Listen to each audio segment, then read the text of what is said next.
Hey yo, welcome to the channel. This is HerbQuest. Welcome to the intro. Let's jump straight into the video. So, this video is just going to be some background footage of me in the game doing some Hydra, and I wanted to talk about third-party clients because that's been a hot topic in the RuneScape community as of lately, especially with the new Oak Dice video that has made RuneLite seem kind of sketchy actually. So, to start things off, I'm going to go over my history of third party use, my thoughts on how the clients help you at game performance, thoughts on the integrity of how those clients help you, thoughts on what Jagex should do about third party clients and why, and if they should do anything, and how to go about making these sort of rule changes. So starting off with the history of how I've used third-party clients, from 2004 to 2016, I used what's known as the vanilla client, which is just the default regular old RuneScape client. Now, I liked the whole full screen mode, so what I would do actually to make everything full screen, because I played before resizable, I'd actually change my screen resolution on my desktop to just, make it look like full screen. Some of you know how that trick is done, but yeah, it kind of sucks going into the settings and changing that every time you want to load up the game and then undoing it when you want to go and do something else. But that's how I did it up until 2016. I think I eventually used resizable a little bit once the RS3 era started, but then, after OS Buddy was proven legit once Old School was a thing, and, well, also I'd heard of SwiftKit, just a toss out of that name for anyone who remembers that, but I never used SwiftKit. I'm pretty sure that was a legal third-party client as well. But at any rate, Old School comes out, and I start using OS Buddy, I think like 3 years after it was a thing, because I didn't want to use it at first. I wasn't comfortable with the idea of it. Again, after not having used SwiftKit, I had IRL friends who used SwiftKit though, and when I was told, "Oh yeah, OS Buddy is basically that, but for old school," it kind of piqued my interest a little bit, and then it got into Oak Dice videos again, and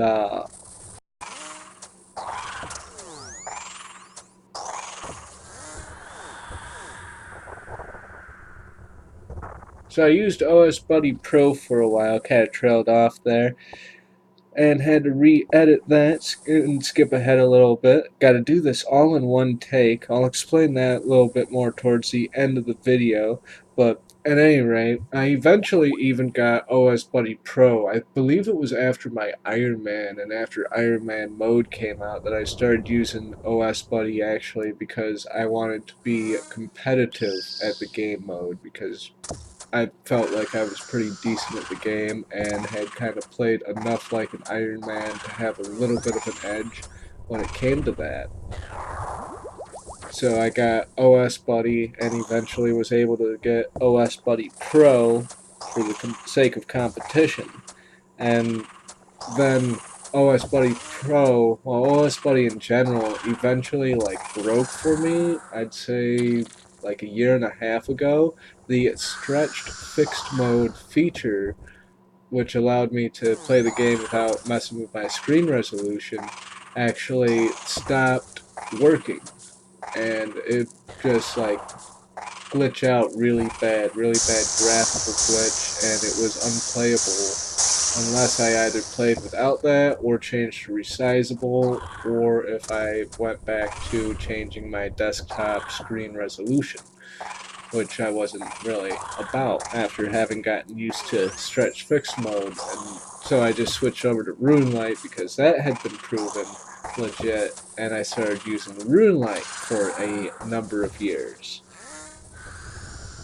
And now RuneLite although it's better than OS Buddy, it's sketchy because of everything that's been happening with third-party clients in the Old School RuneScape news and updates. Now, as for performance, RuneLite's better, but they're both overpowered. And the areas that I think are particularly overpowered, and there may be more of them, but the ones that I view as particularly overpowered are the clue scroll helpers, how they automatically solve puzzles for you, tell you where the coordinate clue locations are, and basically just autocomplete each step when without it, that requires a little bit of skill for the puzzles, some memorization, or at least knowledge of the wiki for navigation to certain cryptic clues and whatnot. And for coordinates, it just makes the coordinates way easier because you just have an arrow tell you right where to dig. There's not even any use for the sextant, compass, and chart anymore. Those are like obsolete items entirely because of third-party clients. And I think that removing third-party clients would increase the value of clue items. I think third-party clients has a direct correlation to the crash of clue item prices, because if you remember back in real 2007, a set of Rune G was like 500k to 2 mil. It varied. And now it's at elk price, and that's almost a little bit sad. I would blame third-party clients for that, and that is why I think that the clue solver is particularly overpowered. Another area that I think is particularly overpowered is actually the same reason why I got the third-party client in the first place, why I got into it, and that is the Barrows helper. How it auto solves the puzzle down in Barrows and gives you the little mini map down there. That's super overpowered, especially for competitive type gameplay, like when we're talking Deadman Mode tournaments and things of that nature, where it's sort of like an esport and money is on the line. That's sort of a cheaty kind of tool to use, I would say. And then lastly, going back to the Deadman Mode idea again, are the PKing features, like the freeze timers and things that tell you whether or not you got the freeze, and things of that nature. Those are fairly OP, and a few other people have some things to say on that. So, as for clues, I have a note sheet here, because again, I gotta do this in one take. Yeah, the biggest thing I'd say is the clues. So, should Jagex do something about it? Yeah, I think probably Jagex should make it so that we aren't able to use third-party clients. I'm going to use a third-party client, i.e. RuneLite, until they initiate that ruling. But yeah, I think they're too overpowered, and I'd like to see just the vanilla client be used, especially if we're going to be doing competitions and things with money on the line, like Deadman Mode invitationals and this new current Ironman thing that's coming out. The League of Players or something that's competitive next month. No idea exactly what it is. I remember I saw a video on it a couple days ago, but I've forgotten most of it by now.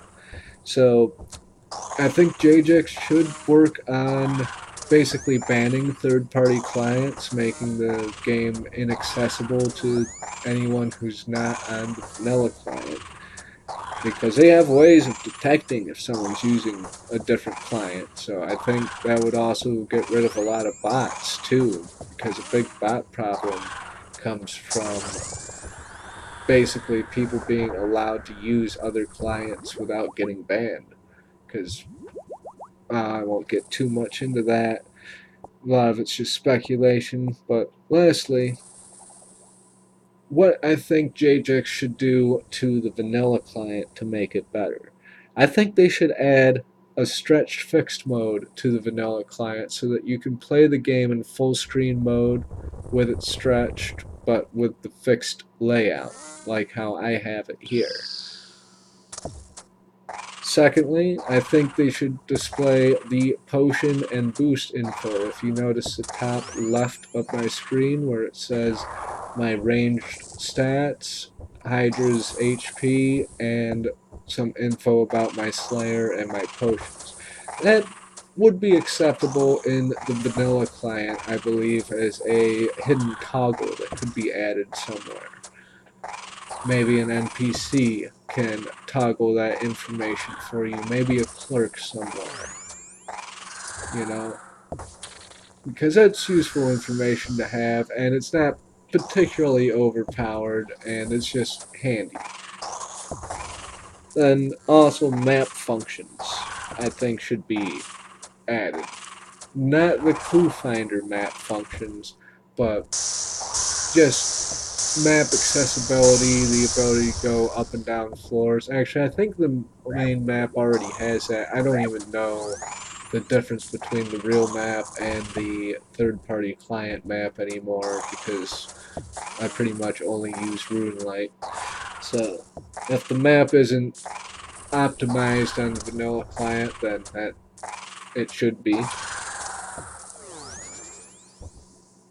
And some overpowered features from the RuneLite client I think could actually be perks.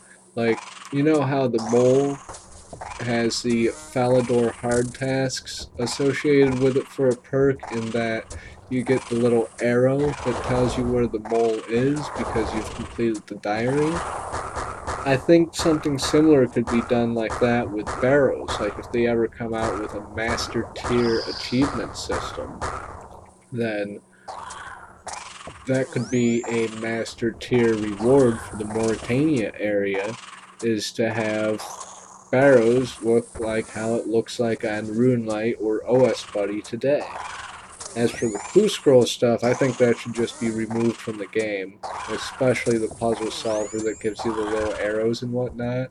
That is absurdly overpowered and takes all the skill out of clue scrolls, and the price of clue scroll rewards has reflected that to a large degree, I think, and I don't know. I'm mostly concerned with that because what's old school to me is having clue rewards being valuable. I remember when a white and black cav were at least a mil easy because it was really cool fashionscape and these were rare items. Now all the cavaliers are like less than 10k. It's just, I don't know. It's because clue scrolls are too easy because the third clients are too overpowered. So that's my main reason for not liking third-party clients. But the main reason why I use third-party clients is because I'm a competitive player and I'm not going to compete one-legged. So I'd like to see them removed, certainly, but I'm still going to use them because I'm competitive. But if it were taken out, I'd clap at that and gladly use the vanilla client and get good at using that again. So there's my ideas and my stance on third-party clients. As for this November, well, real quick, I haven't mentioned this in a video yet. My computer actually fried like a week ago, and I've got this new computer now, and I don't have my old recording software or editing software for it. I'm actually using an XSplit editor right now, so I have to actually do this whole thing in one take. So this is kind of like a practice video here, so thank you for bearing with me. As for November and some ideas that I have figured out a way to do voiceover commentary. It's a little bit scuffed and rigged, but I think I can probably get some recording sessions in on Age of Empires 2, which comes out next month. I might try a practice recording with Age of Empires the original, since I have the definitive edition for that. And some of you said that you'd be interested in seeing that type of video from me before, so I think I might actually do that in the near future.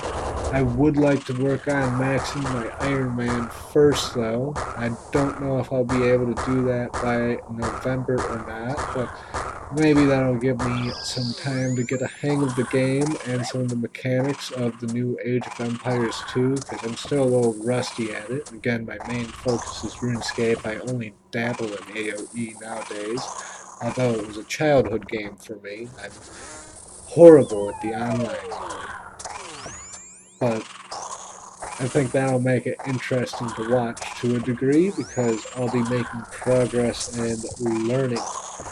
So there's the video. There's my stance on third-party clients.